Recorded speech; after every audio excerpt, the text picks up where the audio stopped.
Hey everyone, it's Aditi here. Welcome to the Self-Care Summit. Today we are talking about battling PTSD and tools to navigate the journey. I have some wonderful guest experts here today who are going to be sharing their journeys with PTSD, as well as some tools that have been super helpful. I found out that 8 million people a year experience some form of PTSD. We're going to dive in today about what that really means and what that looks like, and share some tools with you to help you on your journey. To sign up for this summit, to get the replays and recordings sent to you, you want to sign up at aditicreative.com/summit. Again, I want to thank you so much for being here with us live. And if you're also watching the recording, thank you so much for being here. All right, so I am going to bring on our wonderful panelists. Ready? Here we go. Welcome, everyone. Hi. Hello. Yay.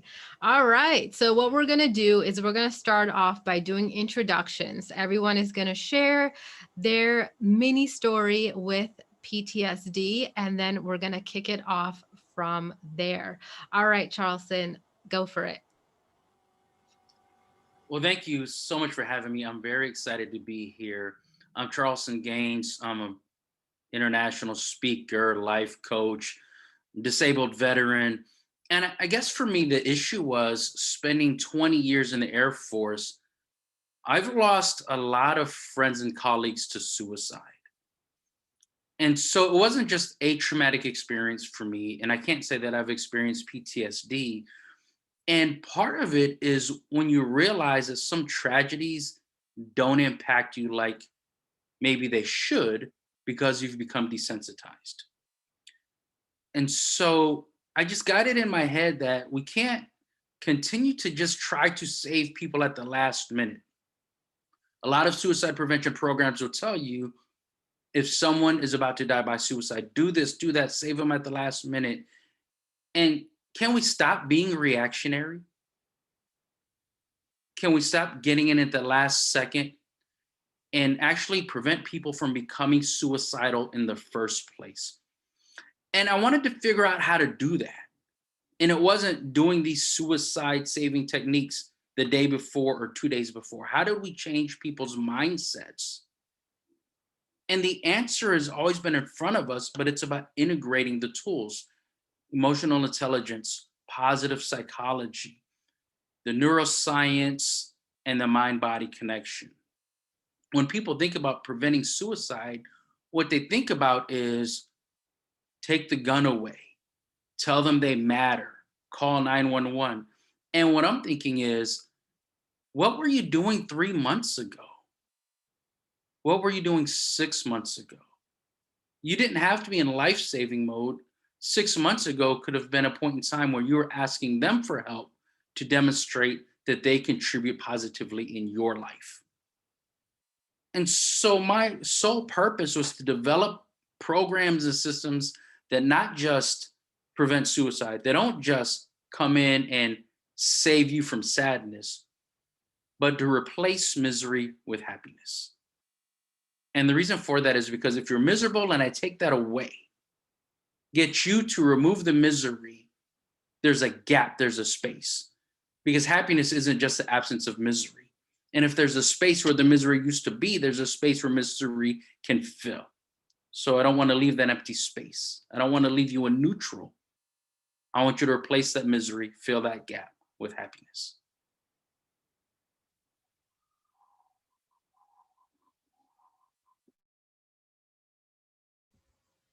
Anyone else who wants to go next? Introduce yourself and your story. I'll go next. So, hello everyone. I am Karen Ostromsky, and I am a speaker and a coach and a writer. And I am glad to be here today because PTSD is something that I want to say I did have. I did have it. And I hope I'm cured of it, but maybe not totally. But anyway, what happened was when my second daughter was born, she's almost 20 now. So she was born with a heart defect. And we spent 4 months trying to fix that. and it never closed. And so she had to have open heart surgery when she was 4 months old to close the defect. And 6 weeks later, she got cancer of the bone marrow. No, this is not a joke. So I spent 6 weeks living with her in Children's Hospital. She's teeny tiny because she didn't grow for the first 4 months of life because she was in heart failure. And now she had this horrible cancer. She was resuscitated times. She was in Children's Hospital in Minneapolis. And when a mom is in that fight or flight mode, nonstop, 24 hours a day and night, and it never ends, the cortisol and the adrenaline are constantly seeping into the system, releasing through the adrenal glands, and those chemicals change you. So even though on one hand it's like, but we got a miracle story, we got to bring a baby home. On the other hand, if you bring a sick baby home from Children's Hospital, you're in it for. I did not know how horrible things were. I didn't sleep through the night for years because of caring for her. But it was a year from the time that she was released from the hospital that I started being so depressed and felt the walls caving in on me, et cetera, on and on and on, until I finally got the help I needed and through cognitive therapy. But then I realized I could only talk about what happened so long and I couldn't get it out of my head. And so I did EMDR therapy, the eye movement desensitization therapy, to finally get those experiences out of my body. I wrote in my book, Get Right With Yourself, How to Change for the Better and Transform for the Best. I wrote about this experience because I agree with Charlson. We have to transform it into something else. We have to take what we've got and do something with it because it just doesn't disappear. And I had to incorporate that into my life so that it was like, this is part of my life story. This isn't who I am. But it was medicine, it was therapy, it was EMDR, and it was a lot of work healing. And I do Qigong with veterans with PTSD, people in grief support groups, and it's a way to move your body to release some of that that's in your body. So I talk too much, I'm done.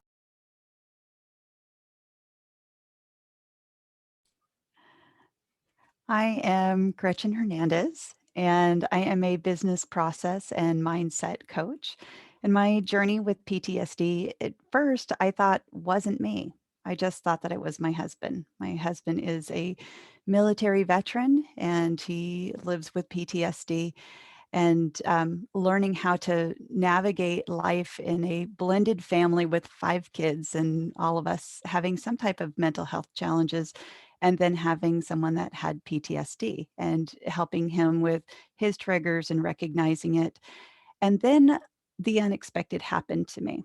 I was at work and we were going through some major changes at work. And so people will start to act differently during changes, navigating that change curve when a lot of changes are coming at you is pretty hard, especially when it is a lean initiative where, do more with less. And so people start feeling really threatened for their job safety.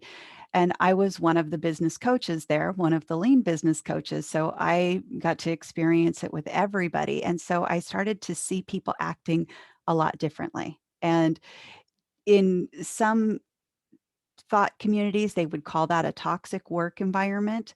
I prefer not to put labels like that on it because I think that starts to create more of the emotional problems when you label it that way. But I started to have someone interact with me in a way that I didn't realize was not psychologically safe for me because I had unresolved trauma that I wasn't aware of at the time. So I've been married multiple times, and in my second marriage, there was domestic violence towards me and towards my children. And I had gone to a therapist about it, but I didn't really realize that I hadn't processed all of it yet. And so when this person at work started interacting with me and it started to get more escalating, and then it was the first time that I had ever worked with a coach where I asked, hey, can you coach me on something? She was someone that saw a lot of negativity in men. And so she started to bring up a lot of thoughts about this particular person as a man. And between his actions and the new thoughts she was presenting me, it switched how I saw this person. Like I saw it as someone that I could help. All of a sudden, she switched me into seeing him as someone who was dangerous and that this was a threat to my own safety, how he was interacting. It triggered a trauma response in me. And I remember I had to take 2 weeks off of work because of the trauma response that it created. And I remember at one point that I had switched into this gear where I was going through all of the thoughts and crying hysterically. And I remember almost doing like a Incredible Hulk type pose, thinking, I will destroy you. And it scared me because then I realized all of the workplace shootings that we see, there's something that triggered people to get to that point where they wanted to harm other people. And I was experiencing that at that moment. Now, I don't keep guns in my house on purpose. and, but at that moment, I felt that type of rage where I really wanted to go and hurt this person. Luckily, I had known enough I was involved in a lot of other coaching programs and I sought out some additional help. And I was working through all of my different thoughts. What was it that I was going through? And it took me about a month and a half to recover from that event. And I did have to go back to work. And luckily, my work at the time, they they allowed me to have a separate office that was several buildings away from this other person. But I knew at some point that we needed to like reintegrate. And so I had to work through a lot of stuff so that I could do that. And also to explain to him what had happened, because I realized that it wasn't him. He never was a threat to my safety, but it was being introduced with these other thoughts that he was that triggered that trauma response. And so I pulled together him and me and someone from our employee resources just to create a safe environment for all of us, because I know he felt very threatened that he was going to lose his job because I had this response. And that wasn't my intent at all. And so I created a safe space and I was able to share with him that, yes, I got suicidal during that moment or during that response. And that and he got really scared and I assured him, I'm like, this really was not you. It was a trauma response on my part. um, but it opened up the conversation that there are people that have trauma that they have not processed. They may not even be aware of it, and it can create responses. And so it's good to have a response plan. So so that's why I like to talk about this and share my story. So thank you.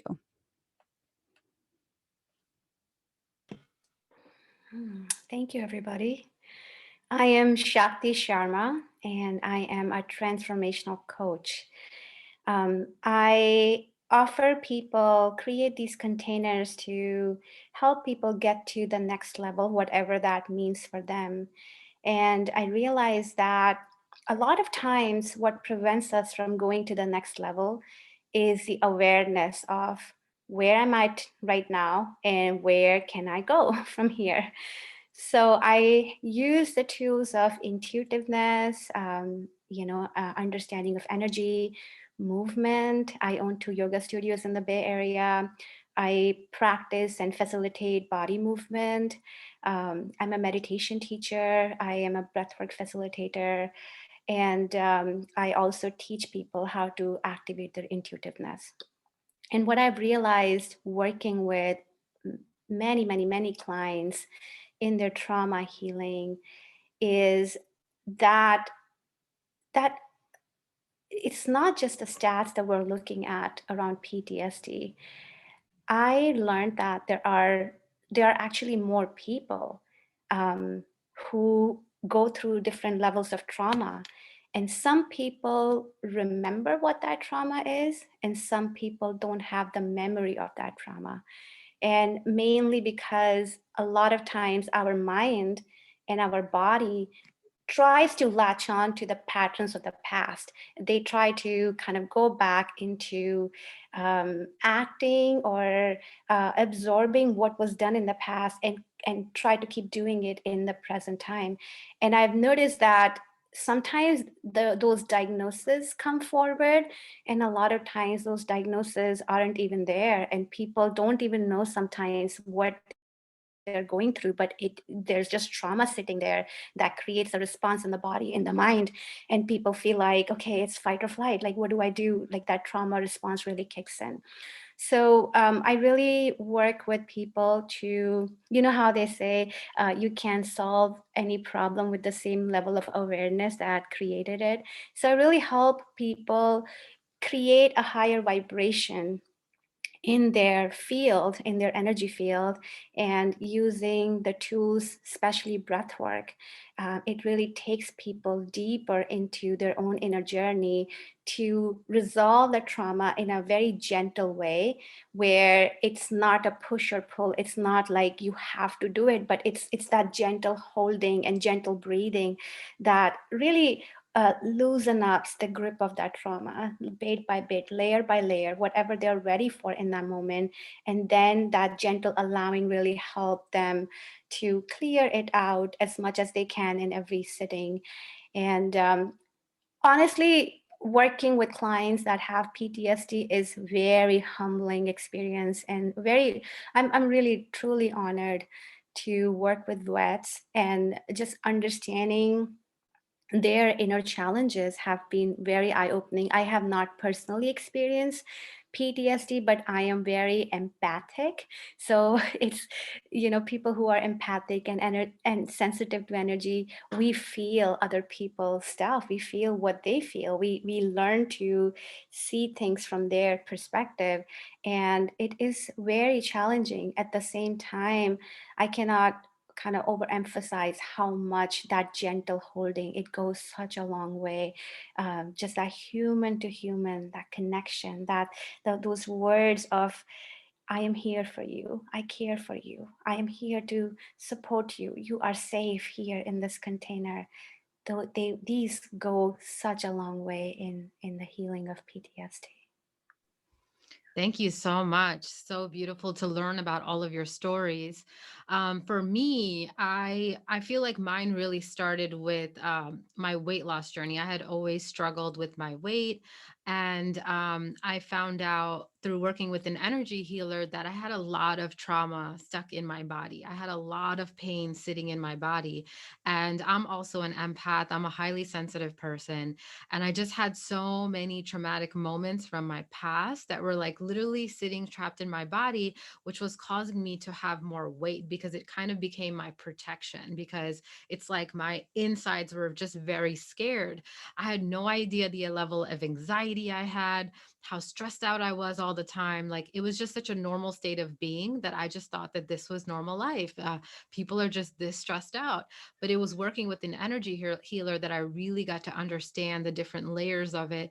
I didn't even realize I have panic attacks like constantly all the time until my mentor pointed it out. She was like, do you realize you're having a panic attack right now? And I was like, this is a panic attack? Like, I think I have these every day. And realizing that, it really forced me to kind of go back into these experiences from the past. And it's crazy because I had been trying to lose weight for like 10 plus years and nothing worked, all the regular diet advice. But when I started doing this healing, the trauma work, I released 60 pounds from my body. And I was just like, wow, it really showed me how we hold on to pain. And like Shakti said, sometimes it's not even memories we actually remember. But if we can just allow our bodies to just cry, even if you ever cry, sometimes you don't even know why you're crying. And I truly believe our bodies have its own innate wisdom and healing capacity that when something is ready to leave your body, it will come out in different ways.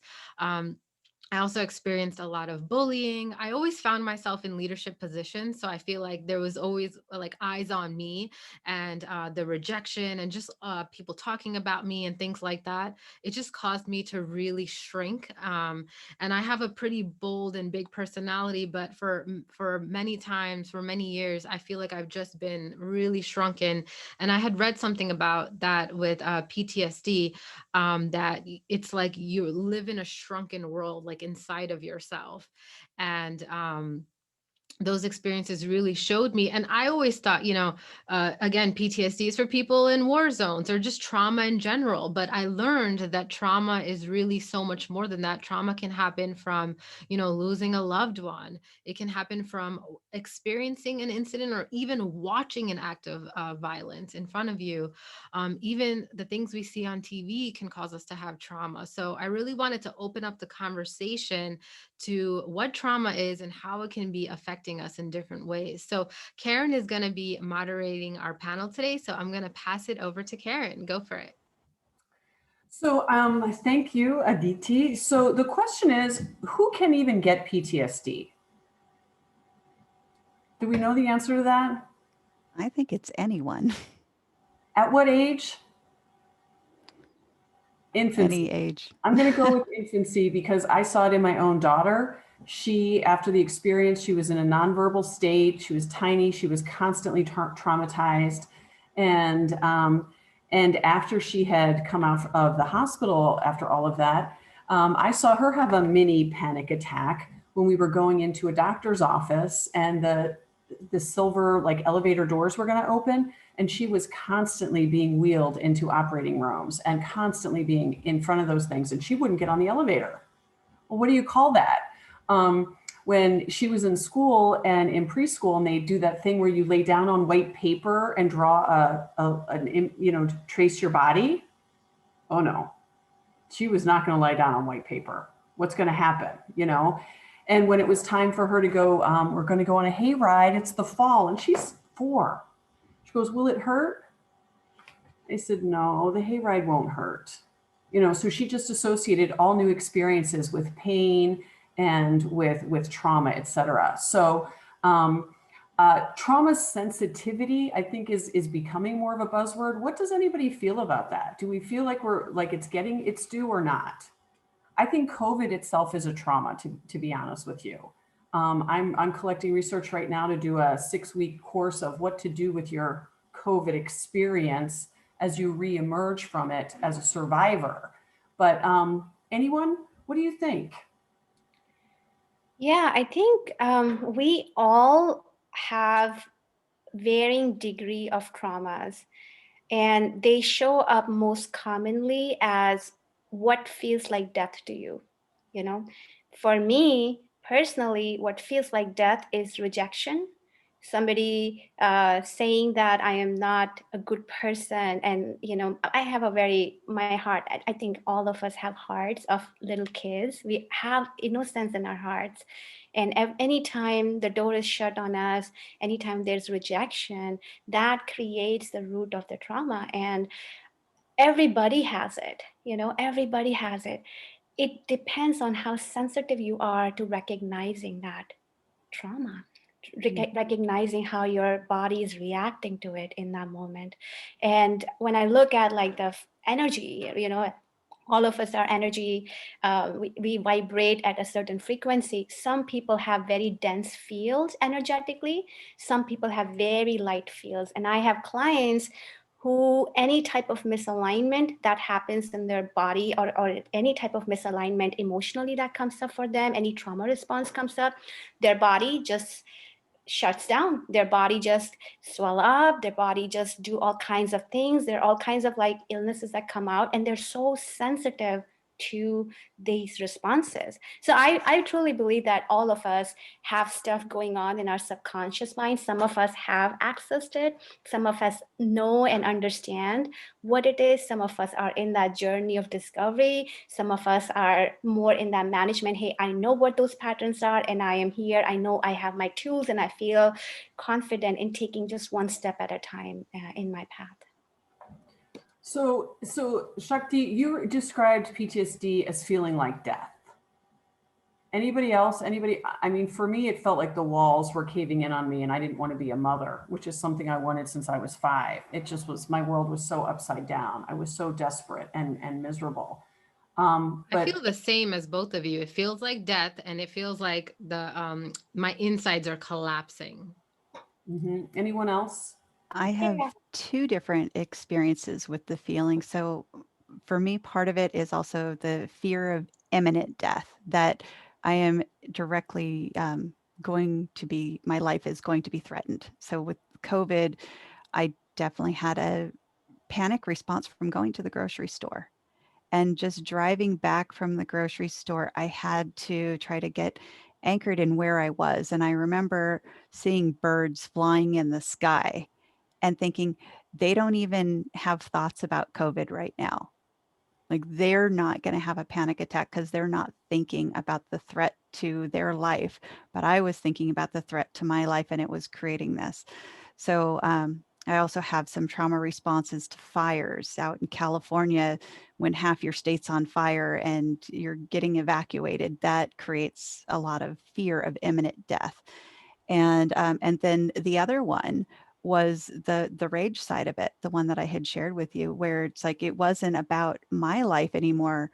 It had gone beyond to I needed to protect my life. So I went into that rage of wanting to hurt other people. And I remember just wanting to like rip my skin off and like bare my teeth and like had my hands were like this. It was a really scary response for me. I'd never experienced that in my life.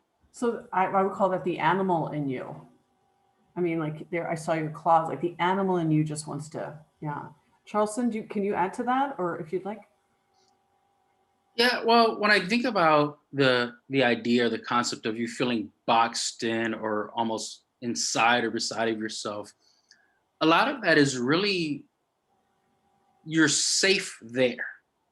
You survive there, right? And so what happens is if you go outside of that, is it safe? Well, you don't know if it's safe out there physically, emotionally, mentally, but it's safe where you are.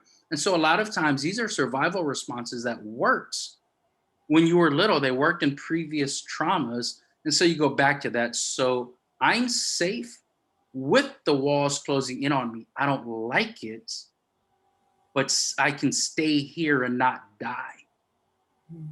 And so that's kind of what's going on. And when I say that's what's going on, it's not you choosing that. You don't say, hey, you know what, I think I'm going to put some walls around me. It's Mhm. your body taking over, right? Your body says, this is how we survived last time, let's do it again. We're not going to allow the thinking part of the brain to have any say so because we don't have time. Right. So let's shut it down and not die. Yeah. So that's one of the things I've discovered too. I mean, it's pure survival. I'll do whatever I have to do to survive. So whatever that is what it is, and there's no time to process. And then when you do have time to process, I'm thinking of a lot of these frontline workers in hospitals right now. I can just picture PTSD for all of them when they finally can sit down and go, look at all the loss I've seen, look at all the pain, and I mean, because they're in present trauma, they're not in the post trauma of it.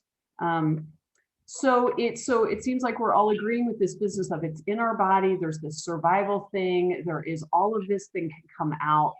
Um, uh, we've all talked about different situations. I experienced the PTSD myself from when my daughter was in the hospital, and it didn't rear its head until a year later, the anniversary of her coming out of the hospital. Incidentally, it wasn't her going in, which was like the beginning of the misery. It was her coming out. So anybody else besides the triggers of other things like you talked about, Gretchen, of like just even going to the grocery store in COVID, because COVID is a survival exercise, right? It is I mean, I have to thank this body of mine for surviving COVID. I didn't get it as far as I know, but I did survive it. And I'm not taking it for granted. So anybody else want to add to that? Is that too confusing? Well, my aunt passed away from COVID. And it definitely had an impact on everybody in my family. She had just become a grandmother. Her daughter was the very first child. So, and it's ripple effects. And so then I'm seeing that starts to create responses in the rest of the family members of this was back in November of how when masks were an absolute mandate everywhere and people wouldn't wear their masks, it was real for us. And I know that my mom was having a very loud voice with people that didn't have their masks, and it would cause her a lot of trauma. So she would speak up about it, but then she would have a bit of her own traumatic experience because now she's thinking back about her sister, losing her sister, and then it's bringing up thoughts of one of her other sisters who got gravely ill when she was young. She survived it, but there was long-term health um, incidents as a result of that. So these things, it brings up all of those different traumatic things, and it can radiate trauma out because when we're feeling triggered, we're not aware of our actions and how it can impact other people. And so trauma can spread. You can create trauma for other people by your own reactions when you are having that triggered response. So when you're thinking of having a safety plan, a response plan, you plan ahead of time of recognizing when you are triggered and knowing where can you take yourself away from other people so that you can process that trigger without impacting them, but keeping yourself safe at the same time. Mhm. You're talking about a lot of self-awareness in a time of enormous stress. Um, Interesting. Okay. Anybody want to add anything to that? I wanted to talk about where she mentioned the grocery store and the COVID, the trauma, and it brings back these memories. So there are times where we react a certain way to survive. We know that when I endured this earlier, I reacted this way and I did not die. But then there's a part of you where you have no control. So when something happens, to prevent PTSD and to initiate post traumatic growth, it's how much distance can we put between the trauma and our safe space? Well, if you're not in control of that, it exacerbates the impact. So when you went to, say, a grocery store or somewhere after losing someone to COVID, you didn't look around the grocery store and see an imminent threat like someone with a gun pointed at you or something. But because of that lack of control, you can't dodge the virus. You can't identify who's a threat and who's not. And so whether there's a threat or not is unknown to you. And so there's a feeling of having no control. And that's a whole different level of trauma where death is not imminent, but since I have no control, if death were to approach me in this situation, I would be helpless. And so that's a different level of fear that, of course, can lead to PTSD, especially when the pandemic lasts 12, 14, 18 months. Then we have to find a way to work through that. And it's difficult to work through something. I think what you were saying before, even with your daughter, you couldn't get over it while residing in the hospital. You were still going through it. So when does this end and the healing begin? And no one was there with a stopwatch to count it down. And that made it worse. And I also think, yes, there's that, we were talking about survival with all of this, the fight or flight, but in COVID world, freeze, the worst of all. Play dead is the worst survival thing to do because you are in the danger and you're just hoping that everyone around you. So it's freeze in place, and freezing in place has its own level of issues. So,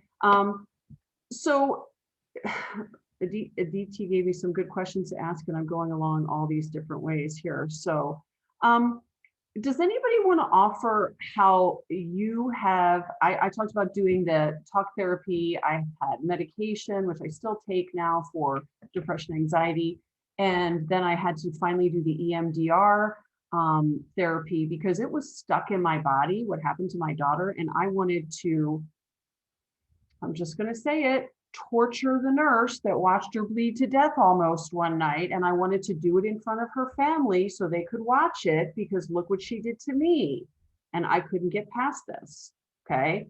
And so I went to that therapy and I felt like by the end of it, somebody took a hatchet to the middle of my head and blood was just pouring down my body. I was like, thank God that's finally out of there. That was truly because the medicine and the therapy only got me so far. I finally had to do that to get past that. I wouldn't be happy with her if I saw her again, ever. And I would call her out in a very civil way, but I wouldn't want to put my hands around her neck. But a few years ago, oh yeah. But I want to do it in front of her family. That's how angry I was. So, what would you say the most helpful thing has been for that you know of for people who recognize their PTSD and are looking for healing?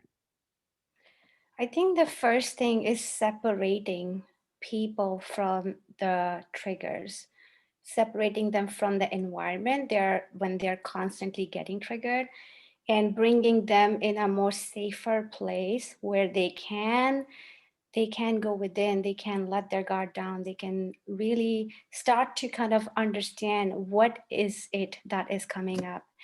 And my favorite ways that work for my clients, and I was talking about it, when there is a problem, so every human being, every one of us has set of things that we're learning on that are completely new to us, and we are here for the purpose of learning those things. And some of those things contain trigger: heartbreaks, divorces, losses, body issues. All kinds of stuff is packed in there, and it is kind of a big ball where it creates this freeze in our system where we don't know how to unravel it. How do we take the next step? How do we even talk about it? And with the shame and the guilt, it just creates a snowball effect of keeping us just in our, just feeling kind of compressed in our space. So I have found tools that really increase the vibration in the body energetically, and energy healing comes to mind. And then also breath work. Breath work is so potent. It is so powerful. After breathing about 30 minutes, the breath takes you to really deep in the subconscious mind. And that's when we start unraveling these layers of traumas. What is bringing the shame? What is freezing my ability to speak about it and peacefully tell somebody how do I really feel, and how their unconscious action may be contributing something more deeper in my own heart.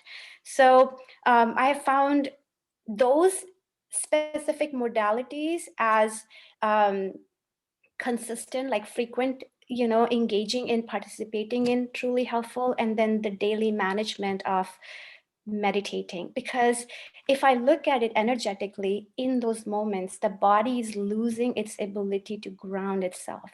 Grounding is so essential as a tool. The earth has a magnetic field. It has healing energies available to us at all times, and it is a matter of our training our bodies, training our mind to connect more deeply to the earth, so that when the trauma comes up, there is that grounding opens up that allows the release of energy happens into the earth.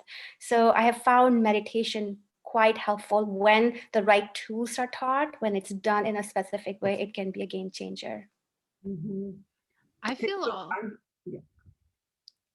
I feel that having an outlet is really, really powerful. My cousin passed away on my birthday last year, so that was really rough. And the worst part about it was that he actually was just leaving his job and to pursue his purpose and be a meditation teacher. He had just gotten certified. He was just moving to India to start his life purpose. And he had told me on a phone call just weeks before that, I don't know what took me so long. I've been wanting to do this for years, but I'm finally doing it, Aditi. And it just broke me that weeks after that he left and I was in that freeze mode. I shut down completely. I was like, what's the point of doing anything if we're not even going to get to fulfill our purpose, if we're going to die anyways? I just went into this really negative place and I was just like, I don't care. Why should I do any of this if I'm not going to get there in 5 years? You know what I mean? Anything can happen. And so, really nurturing myself and upping my self care by like 1,000,000% and just allowing myself to feel what I'm feeling. I think another part is we get very scared of these feelings, especially the anger, the nastiness, the things that we want to do. It's scary because we're like, who is this? This is not me. What's going on? But I think a reminder is helpful that like feeling these feelings isn't going to kill you. And it's so hard to realize that. But if you can remind yourself that in those moments, that what if I were to just allow myself to feel all of the anger, all of the sadness, all of the rage?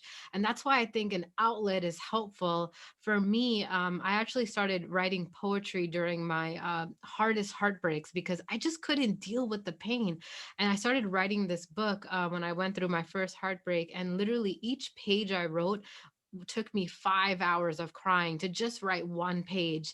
But it was such a cleansing thing. It was a very uncomfortable experience. I hated the process, but the cleansing that happened through it was just so powerful. And there's an exercise that I found very powerful in Louise Hay's book where she talks about you can heal your life. And she talks about that where we feel this anger, we want to like hurt somebody, we want to do this. And she tells us to visualize a stage where we have that person on the stage and like in our mind we go there, we do whatever we want to do to that person in that moment. And it feels wrong, but why it's really powerful is because it's sitting inside you anyway. So this poison is going to eat at you if you don't have some sort of outlet.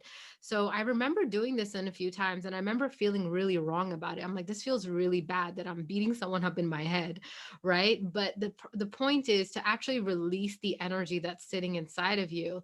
And then after you do everything you want to this person in your mind, then she moves you to a place of filling them up with love and sending them love. And it's I don't know the whole exact process, but you can check it out in her book. But I just remember that was very freeing for me because these like maybe ugly thoughts we have in our head that terrify us, what if we can have a visualization to help us move through that? But yeah, an outlet I think is really helpful. I remember when my cousin died and I just didn't care about my business, I didn't care about life, I didn't care about anything. I was like, what's the point? I allowed myself to have creative outlets. I asked myself, okay, well, if I might die tomorrow, why am I not doing the things I really want to do? And one of them was dancing and putting out dance videos. And some of it was because what are people going to say? And then I had body shame. And I was like, how can I work through these things so I can actually be the person that I want to be? But that also forced me to go then through other traumas to be able to go there. But I think an outlet is so powerful. So I started going to a few dance classes that people taught, and I challenged myself to record myself full body dancing and posting it online. And I found having an outlet was really, really healing for me when I felt so alone in my pain and I felt like no one could help me. No, even like therapy, like you can talk about it, but it's like the pain is still inside of you. So I feel that outlet is just really, really powerful. Mm-hmm. Mm-hmm. Anyone else? For me, I went with something completely unlikely, business process tools. So I had been a business coach for over 10 years in biotech. And one of the things that I would do a lot is mapping out business processes. And I started to realize that I could start mapping out the events when I got triggered so that I could see what exactly it was. like getting really specific of when was that exact moment, because in a business process, you have to get very specific, like a handoff between people. So I would even start mapping out conversations that I had with people. And I mean, it could end up being a map that's 50 steps long, but I needed to find what was that exact one so that I could understand what exactly was that trigger. And so then I started a lot of self-awareness of always writing down what are the things that are triggering me during the day. And I end up with like a trigger list of all of those very specific things. And then using mindset tools that it's also a process map. So it's like I do really well with the very structured process maps and purposely trying to find like where did that thought come from originally. And so that would, like Aditi was talking about, it takes you back to other events because that thought shows up in our mindset at some point in our life. And now we're just reprocessing it. Like our brain's just quickly throwing it back onto these new circumstances and applying it. But if we can go back to that original one and disprove that thought, like it might have been a helpful thought when we had it back then, it kept us safe, but it's not helpful now. So going back and disproving it and then finding another way of thinking about it. So a lot of mapping things out, but I also started studying psychological defense mechanisms. And I actually created a course that is all about psychological defense mechanisms because we're interacting with so many other people in the world and we're seeing their responses. And we will react to their responses, or the words that they're saying, will grab onto those words and see it as something true. And then we react to it. But when we understand that sometimes how they're talking or how they're showing up is their psychological defense mechanism, what's the pain that's behind it? Because when someone's coming at us and all of a sudden we're seeing it as a different light, that all of those words are just falling to the side because we're focusing on, oh, okay, I understand the pain that is behind this. Now I can talk with that person in a different way that resolves the pain. And then their defense mechanisms go away. It's not a threat anymore. And that connection is brought together. And then you can heal together so that, the world starts calming down. Mhm. Mhm. You want to add anything to that? I would like to offer slightly more spiritual perspective to this because I feel like it's not as widely understood. But what really happens is that when we decide to come to the planet, we bring with us a set of gifts that we want to bring to the planet. We want to really share with the rest of the world. And a lot of times we are tested around those same gifts. A lot of times there is trauma that we need to overcome to really fully embody those gifts in this lifetime. And the more we do this, the more we step into being a teacher. And the process really, and this is why I love intuition, because you close your eyes and it just shows you, who are you? Who are you as a spirit? Why are you here? What are you here to offer to the world? And the more we align with that offering, the more we keep asking our trauma, yes, I see you, I accept you, you are part of me, you are my teacher. What do I here to learn?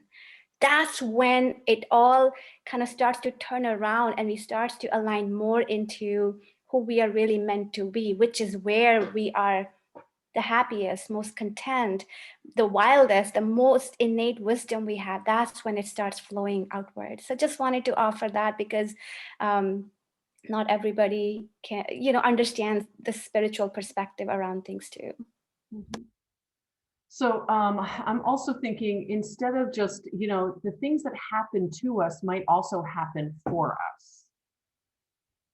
Kind of gathering, that's what Shakti you're saying. It's like, They're really happening for us to really shine light on different parts of us that need deeper owning. All that shame and guilt that sits, that prevents us from, it is really, it could be a very childlike play. It could be a very innocence, us being on the playground where we can go to each other and say, Aditi, I'm so sorry. I know this topic came up last time we were talking, but this particular thing brings me back to my old wounding that I haven't processed. It could be as simple, but everything kind of in between that creates the snowball effect, that creates more separation among each other. That just really takes us away from the healing. So when we start to kind of recognize that things are happening for us and whatever is showing up so that we can own these parts of us, so that we can step away from that shame and guilt and be comfortable owning our voice, which is hard. It is hard to own our voice in those moments, but it is a healing process, and it's for a lot of us is a lifelong journey to understand, discern, to really truly know who we are, and to find these very simple, easy, innocent ways of communicating, because we all know what those ways are. We were kids. We were okay in throwing a tantrum. We cried when we needed love, and we needed our moms to hold us. We just simply cried and said, okay, it's time. I can't do this by myself. I need you to hold me, So all that is also available to us. So that kind of brings a little bit of, the whole stigma as well that comes with any kind of mental health, PTSD, depression, anxiety, panic attacks, etc., and how hopefully, talking about it as freely as we are, talking about it as an example to others. This is just part of what's happening to you. As if you walked down the street and had an accident and broke your leg. This is just something that's happened to you. So what are you going to do now? And things have happened to us through no fault of our own that we have to do something about. Because I like how Charleston was saying earlier, it's like, if I take the trauma away, what is in its place? Nature abhors a vacuum. Something has to go in there. And I can't, I have to do something with that. I call it transformation. I have to transform that negative into something that is part of my life. Because cutting off a part of your life, even if it's not your favorite part, doesn't feel like making yourself whole. Does that make sense? Totally. And so, yeah. What else would you like to add to this conversation? Aditi, tell me where to go here. Yeah, absolutely. Well, first, I want to say we are coming up to the top of the hour soon. So, what I want to most importantly say, this has been a heavy conversation. So, if this conversation is bringing up stuff for you, it's bringing up triggers, making you feel emotional, I want you to just honor that. Take care of yourself today. You might need to take some time to process it, take a bath, maybe do some journaling. And if you want some support with, what you're going through, all of our panelists here are experts in this area. So feel free to reach out because I know I can feel stuff coming up too. So I'm like, all right, if I'm feeling it, then I'm sure people watching may be feeling something too. So just know that you're not alone in this journey, and a lot of people go through this, and there are tools available to help you. And that's really why I wanted to have this conversation, because it can feel like such a lonely and isolating experience, and there can be a lot of shame around it. I think a lot of people are really good at walking around acting like everything's fine. We talk about the social media highlight reels. Oh, well, everyone else's life looks so much better. What's wrong with me? What's wrong with my life? But the truth is, so many people are struggling behind the scenes. So you aren't alone. And you should ask for help, because we're meant to help each other as a species. And there's nothing wrong with it. It's not a bad thing. And I hope that this conversation has given you some of that, allowing yourself to feel safe to talk about it. And as we wrap up, I would love for everyone to share one more time who they are, who they help, where people can find you, and anything else you want to share. And then we'll do closing statements after that. So I'm going to start with Charleston again. Go for it. Well, thank you. This has been a deep and moving conversation, and I'm grateful that we're able to have it. So what I want to say is, first of all, for me, if you want to get in touch with me, I want to tell you about a free 5-day challenge that I'm having. It's a Maximize Your Life challenge. And what we're going to do over these 5 days is help you to discover your true self, rewire your brain, and begin to thrive. I do this with a combination of emotional intelligence, positive psychology, and neuroscience. And so the website is maximizeyourlifechallenge.com. Maximizeyourlifechallenge.com. It's a free 5-day challenge, starts next Monday. And what we're going to do there is really empower you to heal, empower you to love yourself and feel whole again.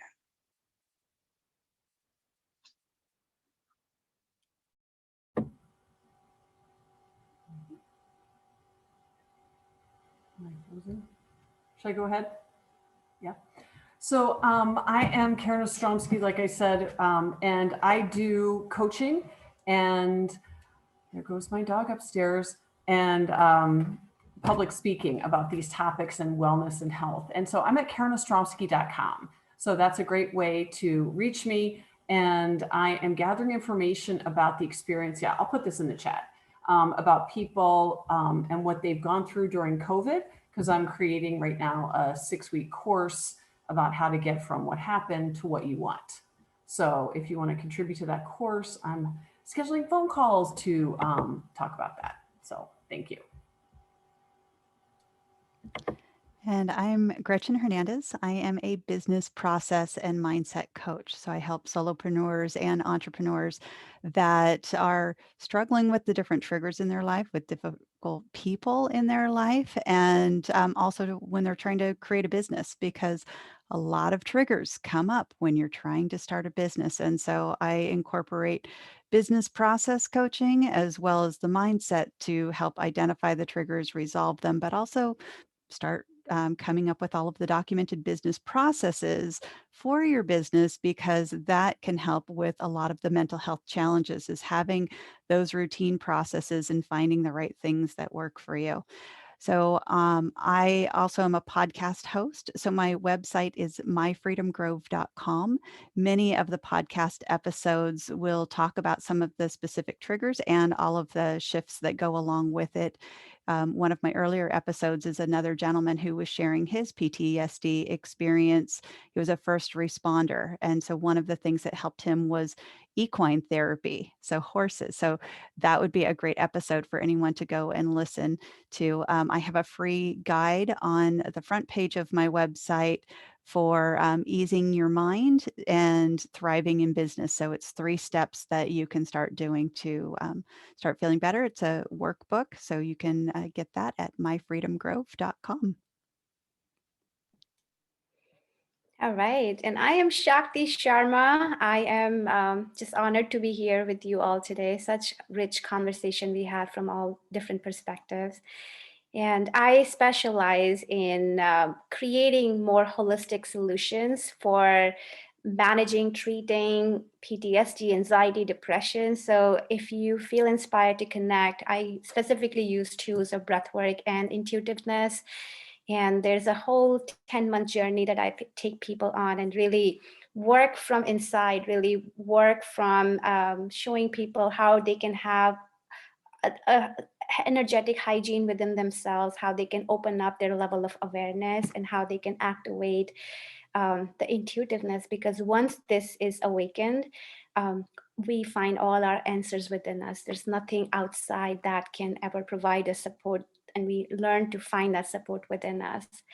I also have breathwork journeys coming up to take you deep into a container where you can access a lot of the stuff that you have experienced from the time of your conception all the way up until your childhood, 3-4 years old, because a lot of times, most times, the themes that we are going through in our lives right now, they emerge from back in that time where we don't have memory of, but they are there. So we really create that safe space to take people dive into that regress state using their breath.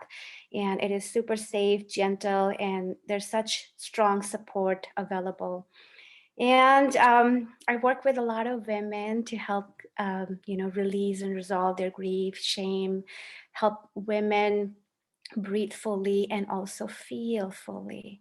There's a lot of we as women, we have learned to put our armor on quite a bit in that whole feminine masculine imbalance on the planet. So I really work with women to show them how they can access these soft parts of them, these really feminine parts of them, which actually hold the key to their superpower. And you can find me at spiritualalignment.com, awakenshakti.net, and intuitiontemple.com. And I will put all that information in the chat window. Awesome. Thank you so much. And my name is Aditi. I'm a life coach and an emotional wellness speaker. I help you transform your stress habits into self-care habits. And actually, my book is coming out this week for pre-order, The Self-Care Habit. So I would love for you to join the book waitlist. I'm going to be having early bird bonuses for people who are on the book waitlist. And it's aditicreative.com/book launch. And I'm putting that in the chat for you here too. Super exciting. And all right. So last thing is, let's wrap up with closing statements. So the last question I'm going to ask, what is one message that you'd like to share with someone who is struggling with PTSD right now? We're going to kind of do it like a rapid fire. All right, go. This time starting with Gretchen.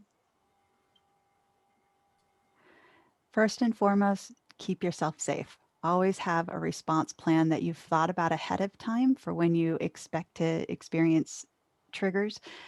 Keep yourself safe. And for folks that are in your life that don't understand your reaction, just help remind them, I just need to feel safe right now. Even if there's extra activities that need to happen so that that person can feel safe, help them to feel safe.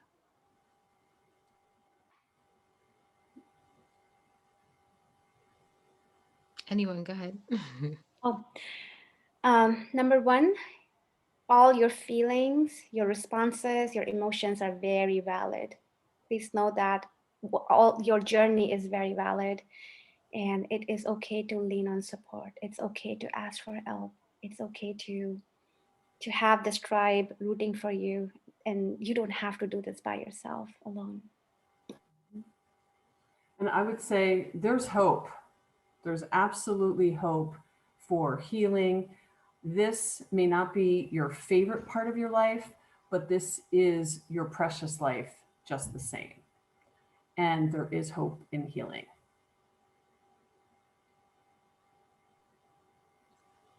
I just want to say that I want you to understand healing is a process, it's a journey. No one said anything today that is going to heal your PTSD in the next 90 minutes. It's a process, it's a journey. And what you need to understand is that you are worth the work. You deserve to come out on the other side of the journey because you deserve to be happy. And it's not about what you've done in your life. You don't earn happiness. When you were born, you deserved happiness. And if you don't believe me, ask everyone who loves and cares about you, because they want you to heal too. And they want you to know that you're worth the journey to get to the point of calling yourself healed from your trauma. Beautiful. Thank you guys so much. If you want to join us for the next summit and also get the replays, make sure to sign up at aditicreative.com/summit. We have one more tomorrow, and we're going to be having more summits throughout this year. Thank you guys so much for coming here. Thank you to all the panelists. Thank you to everyone who's here live, and thank you to everyone who's watching the recording. Have a wonderful one.